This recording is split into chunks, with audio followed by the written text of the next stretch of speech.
I'll wait while you direct my call, thank you. Boom. She's not used to being told what to do and being directed to do something, and oftentimes her natural instinct kicks in just to do it. People are more followers than leaders, okay?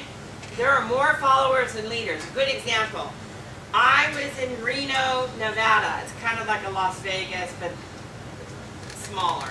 I don't know if you've heard of it. When I was in Reno and I was at this stoplight, and there's a crosswalk and we're all waiting, there's probably about 100 people behind me. I have to come out here to do this. There was like 100 people behind me, and I told the person next to me, I said, watch a true leader. The light wasn't even green yet, and I start to go out like this, and everybody was following me. And the light was red still. But it just shows you that most people are followers and not leaders. So that's what you want to do, is you want to lead, lead, lead, lead. Always in your presentation, lead, lead, lead. Don't give up control. And if this is an example, what I was telling you before, if you're having a difficult time to reach the decision maker and you're having this, you can't reach the decision maker, and you say, I need your help. I appreciate that it's your responsibility to qualify Mr. Jensen's calls, but she keeps screening you and you're not getting through. The information I have is very important to him, and I need to speak with him briefly today or tomorrow. What would you recommend?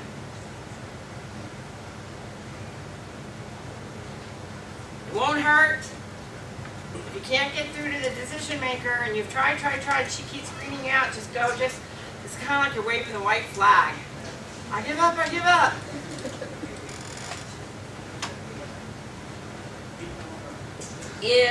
If you're calling back and I said, she is in, isn't she? Or he is in, isn't he? Use that concerned voice.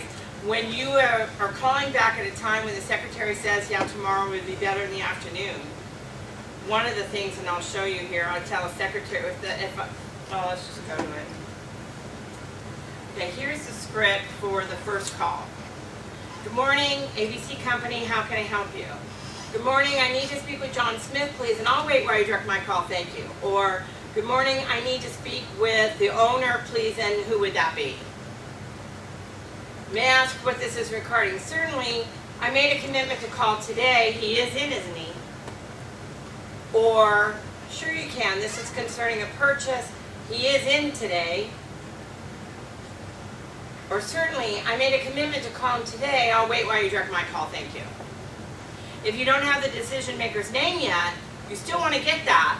So instead you would say, what is this regarding? I made a commitment to call today, and who would that be? Get the name. Well, I'll check, and your name is? This is Susan Roberts, and your name is? Get the name, write it down. My name is Christy, I'll see if he's in. I appreciate that, Christy. She doesn't know what company I'm with, and she doesn't know if I'm from the government or I'm some really VIP customer. She doesn't know because I'm not telling her. If she didn't ask, I'm not telling her. And if she asks, I'm going to give her only just what she needs to know, not everything she needs to know. I appreciate that, Christy. And then she says, well, Mr. Smith is not in, may I take a message? Well, sure you can. When she says, may I take a message, I always say, well, sure you can. She can take a message. Doesn't mean I'm going to leave one. I'm diffusing it, giving her the illusion that I'm working with her. But I'm not. I'm going to work with her. When do you expect that he'll be in? Later this morning, or would this afternoon be better? Well, he won't be in until tomorrow. Okay, would that be morning or afternoon? Well, maybe afternoon. Oh.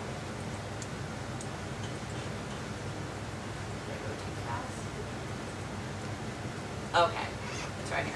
Well, afternoon is usually better. It's important that I reach Mr. Smith by tomorrow, because she said tomorrow. So I wouldn't say today, right? Because I'm listening, and she said he won't be in until tomorrow. So that's one of your listening things. Make sure you listen for that. Because the script might say this, but then you can't say that because it's going to be stupid because she just told you he's not going to be in until tomorrow. Important that I reach Mr. Smith sometime tomorrow. You said in the afternoon would be better. Would around 3 o'clock be a good time? Well, you can try. Okay, well, thank you, Christy. Have a good day. Now, the second call. This is where it's really important, why you need the decision maker's name, and you need the secretary's name, and you need the best time to call back. Good afternoon, ABC Company. How can I help you? Good afternoon. This is Christy. What have I just alluded to the secretary? That I know her. Have you ever been somewhere and someone says, what's your first name? Nick? Nick. Nick! Hi! How are you? And you don't know me? What are you going to do? So good to see you. What are you going to do? Who are you? He's not going to say, I don't know you. Unless you're a rude person. I mean, a rude person says, I don't know you. What would you kind of play along a little bit just to kind of give yourself time to think of how you remember that person, right? I mean, you're not going to say, I don't know you. Who are you? Are you a crazy woman or what? You're not going to do that. You're going to just kind of play along. Have you ever had that? Somebody's waving? Hi. Hi, you're waving back, right? Hi, but they're waving at the guy behind you. But they go, hi, you're going, hi. And that's what I've done here. I've alluded to the secretary. I know you. We're on a first name basis. She goes, yes. And now, what if it's not Christy? And it's Susan answering the phone. A different secretary. What if I still alluded to that person that answered the phone? I know somebody there. We're friends. We're pals. So I'm going to be less screened, okay? I'm not going to be screened as much. So she says, yes. Well, hello, Christy. This is Susan Roberts, and I need to speak with John Smith, please. And I'll wait while you jerk my call. Thank you. Now, this is hours later or a day or two later, but it sounds familiar. So she knows she's had a conversation with me, but she can't pinpoint it. So chances are she's going to patch me through. I'll check to see if he's available. What's this regarding? Well, I spoke with you earlier, Christy, around 11 o'clock this morning, and you said that he would be in around this time. He is in, isn't he? Or I spoke with you yesterday, and you told me to call back at this time. He is in, isn't he? Make her accountable for telling you to call back at this time. She still doesn't know that you're a salesperson. She still doesn't know you're from a company that's unknown to them because you've not revealed that information because she didn't ask. She asked, who's calling? Give your first name and last name and say, and your name is? Get her off of that and on to something else. She might ask, and what company are you with? I'm with EMI Solutions, and who would that be?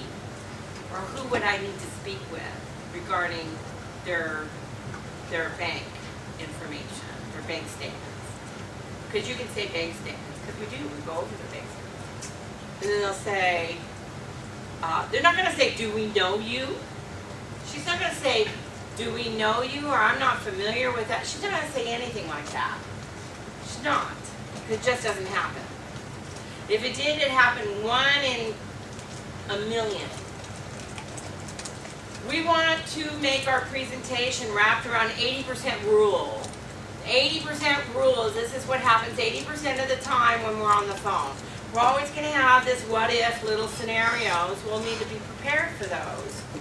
When you get those and you don't have the proper responses for it, write it down, speak with your manager, and have your manager help you with the proper response. And if they don't know, they have Michelle.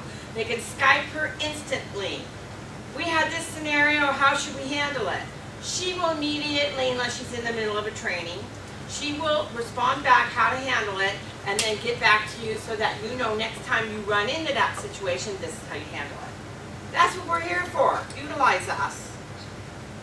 We're not here just to rake in the money. We're here to help you rake in the money.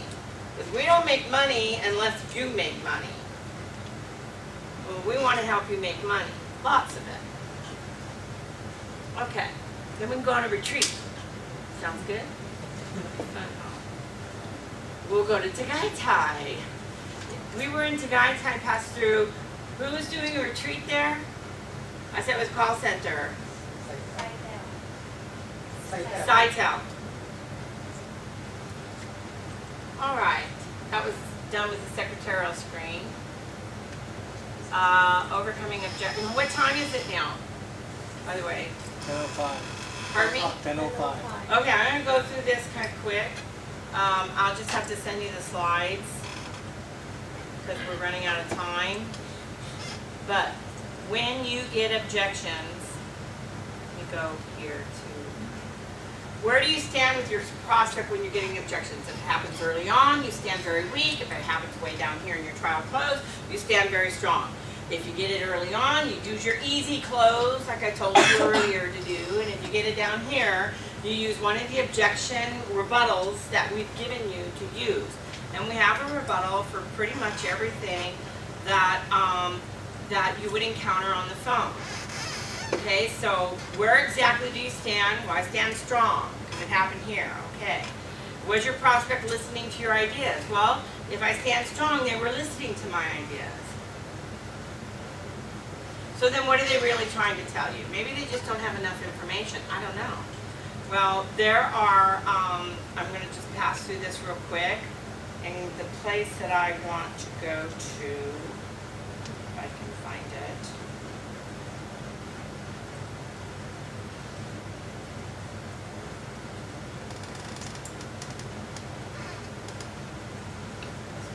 This is brand new slides for me. I'm not used to these. And I didn't do them. My other assistant, Katie, did them for me for my e-learning. Okay, let me just go back one slide.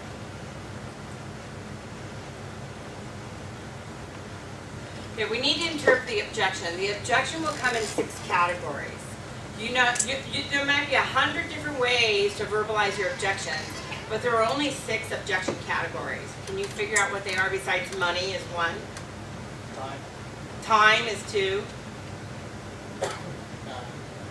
Huh? What'd you say? Family. Family? That's in real estate. I'm trying to think where that would go. That's in real estate.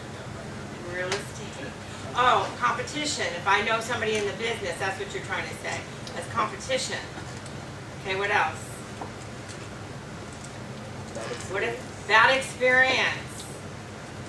What else?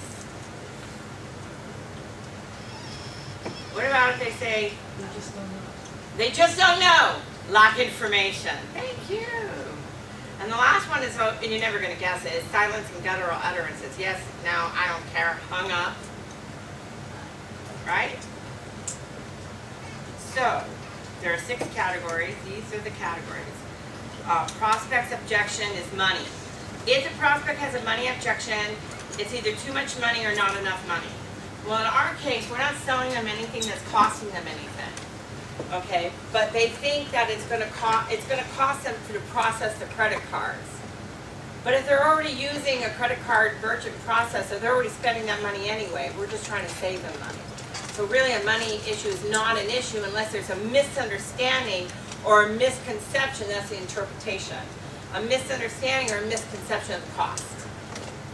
We need to find out what that is. And we use some objection techniques to get to that. The second one is time. Not now, call me back in the spring, call me back after the holidays. It's always a call me back, not now situation. Then there's a condition standing in the way. We need to find out what the condition is. Information. Send me some information, or I have to talk it over with my partner, my spouse. Well, we need to confirm it. Sometimes that's the issue. They have another person they're accountable to. Maybe they lack information, and we have to give them more information. We need to find out if there's any information that they do lack. Maybe they can't make an educated decision because you really haven't given them enough information to do that. Competition. I'm very happy with who I do business with. Or my friend is in the business, and I'm doing business with a friend of mine. Well, the prospect needs to be educated. Bottom line is, it doesn't matter who they know, it doesn't matter how long they've been with somebody. if we can save them money, if that's important to them, then we have an opportunity. But if saving money is not a concern for them, of saving money, then they're not really somebody that you can sell, right? They would rather stay for loyalty reasons, and they don't care if they have to spend $1,000 more a month to be loyal. It's rare that you get that, by the way. Majority of them do care about money, and they don't care if it's a relative or not. They want to save money. Customer service. I don't like salespeople. I don't do business over the phone. Prospect had a bad situation or bad experience, so we need to overcome that, put our customer service cap on. Silence and gut utterances, yes, no, I don't know, don't care, maybe, hung up. That's what silence and gut utterances. Well, you're losing control. You need to break through undetermined barriers. You need to take control of the situation so you can get them to open up. Really, the only way to do that is to go through the probe step. I'll show you that in a sec. Okay, so these are the 6 objection techniques that I teach. I'm just going to go through them really fast. Then after I'm done, we're going to have you come out and share, and then Patrick come up and share, and then I want to just go through the script real quick just to show you where everything I taught you, how it's in the script.